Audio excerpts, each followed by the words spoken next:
Tell me why. So I want names, I want the specific names in your community, and I want the why about that as well. And you can WhatsApp, text or voice note, that is 061 766 0355. Got that? 061 766 0355. It's your chance to amplify someone in your community who you think is a champion, and I'd love to know who it is, right? The comments on my chat with Professor Tinyiko Maduleke, welcome in terms of where the ANC goes with this, where Ace Makhashule goes, where the country goes with allegations that the parents of the company, in terms of the ruling party, serious fissures and cracks within that party. Where does it go from here? I welcome your comments as well. Now, we do know just about a year ago, COVID visited the world, and checks and balances have been put in place to try and stem the tide of COVID around the world. Some successful, others not so. Part of that was the issues of lockdown and certain decisions being taken by the country. Now, Amnesty International has done a report, I would think, on many countries, but specifically around South Africa.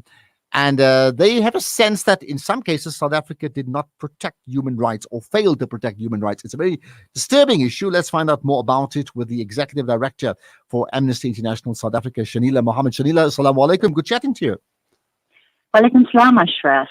Yeah, good talking. It's been a while. So, pick up on that point. So your organization, having done some research on this, has now passed a dictate to say South Africa has fallen foul of certain human rights abuses. Tell me what they are.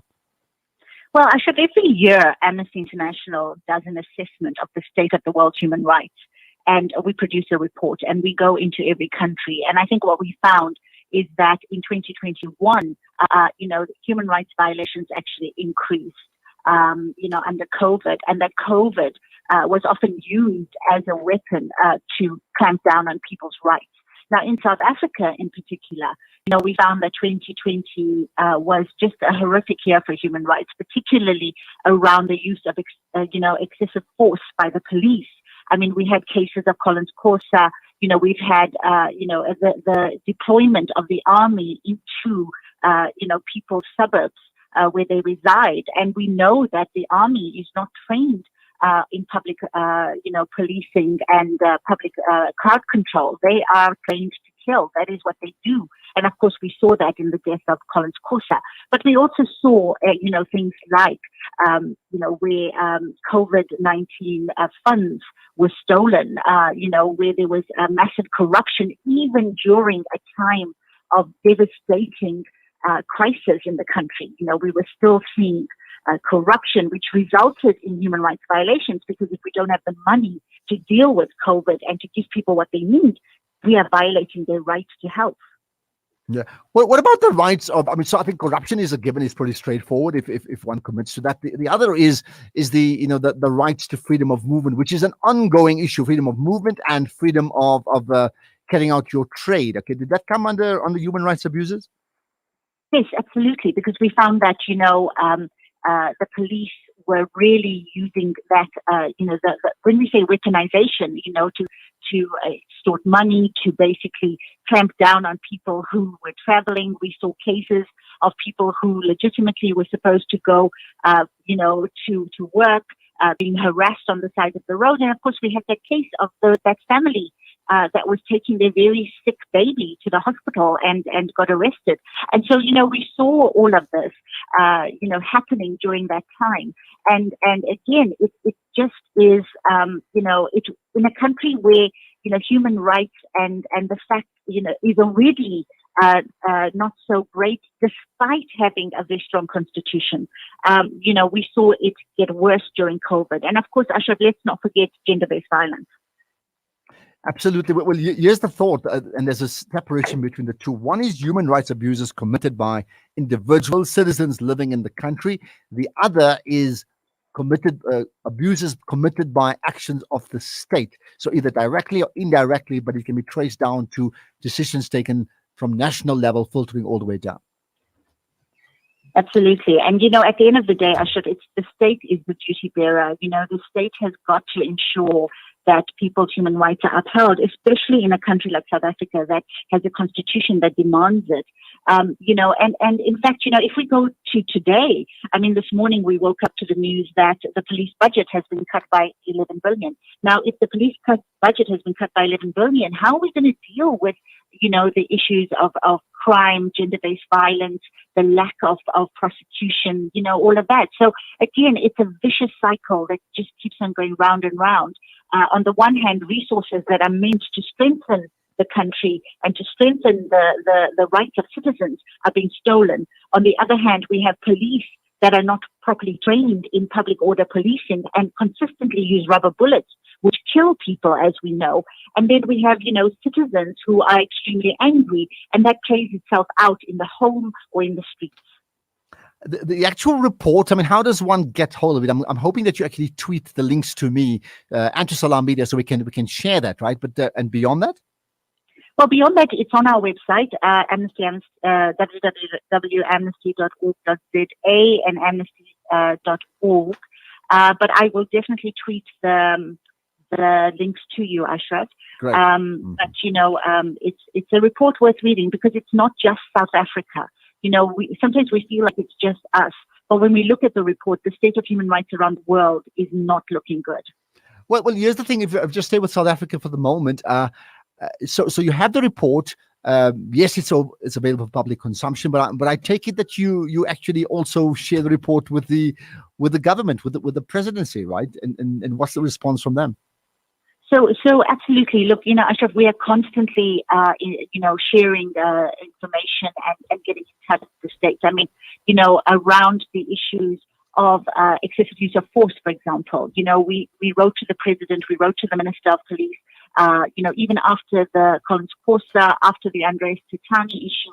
And we basically said that, look, they are not following the guidelines. We are happy to assist in any way that we can. And, the presidency, of course, responded and forwarded our letter to the Minister of Police, who then said, okay, let's have a meeting. But till today, we're still waiting for that meeting. So, yes, there's a little bit of movement, but, we don't get the response that we would expect.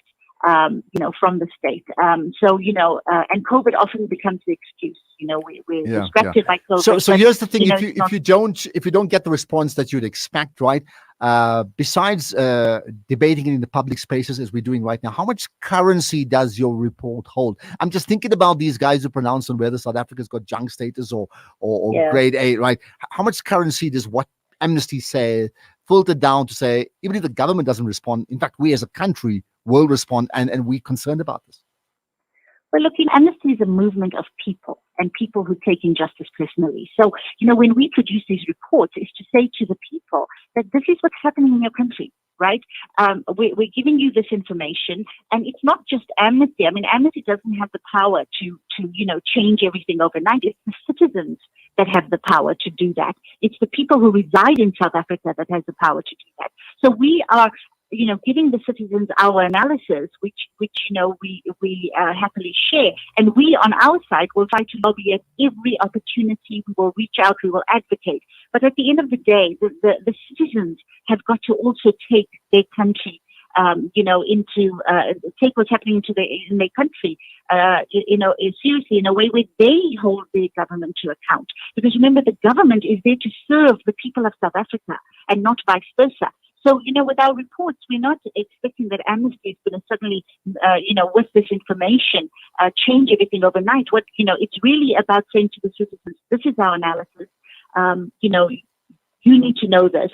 And what can we do about this? And working together in order to hold the states to account. Let's leave it at that, Shenilla Muhammed. Lots to reflect on in terms of our role when we get reports that, let's say, South Africa's fallen foul of certain issues around human rights. Does it bother you at all? Does it matter enough for you to do something about it? In this case, specifically around the implications of COVID over the last year or so. Shenilla Muhammed is the Executive Director for Amnesty International South Africa. We're chatting to Shaira Kala coming up just now under hashtag Pay the Grants. What's happened there a few days after those grants were stopped? And do not forget, we'll be also chatting to Naeem Gina coming up on the other side of 9 o'clock. So much to talk about in the Champion People feature. There's some comments about champions in the community.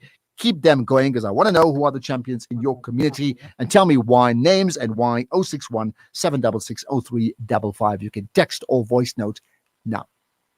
Our efforts continue all through the blessed month of Ramadan. So our aim is to, inshallah, literally save a few lives in whichever little way. Thanks to your support, we have provided thousands of people with staple and nutritious food pack supplies, access to fresh and clean water, and education supplies, and so much more. I think it's a lot about the community and our well-wishers. And Penny Appeal utilizes your Fitra donations to help make a difference to the lives of some of the most vulnerable and needy families. And for that, every single day, we're really thankful, given the opportunity to serve humanity. We ensure they receive their food packs well ahead of Eid, ensuring that every family we serve benefits from your Fitra contribution. Fidya and or kafara also accepted. Visit www.pennyappeal.org.za or call 031 1100 573. Penny Appeal. Small change, big difference. Shimmer, sparkle, captivate. Nothing less than a masterpiece. Droplets of gold inspires precious design. Platinum bursts with intricate freshness. And every pure diamond becomes more than just a girl's best friend. Voda Gold Gem Jewelers, where timeless dreams become a reality. Come to us.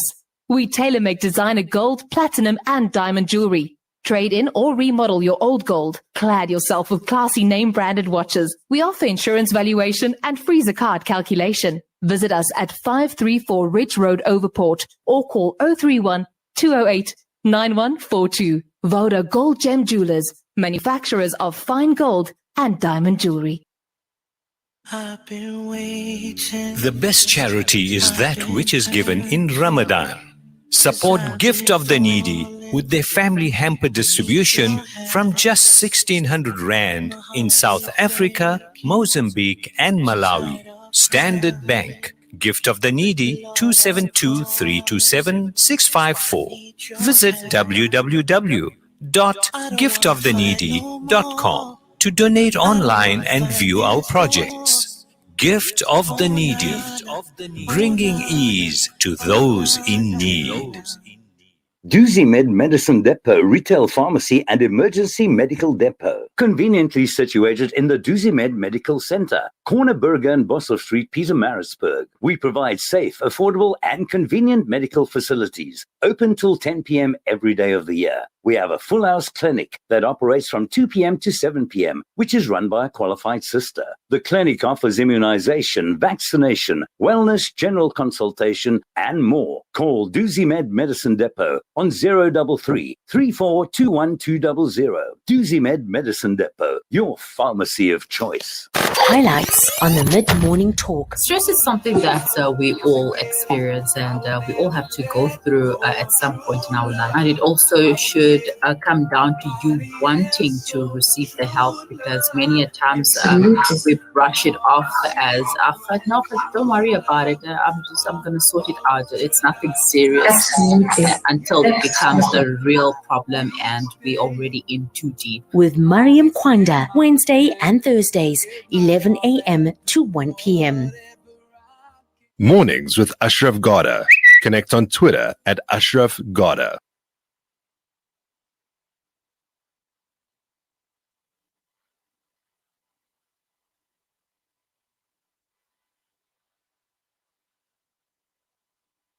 To name me a champion in the community, whoever that is, and you tell me why as well.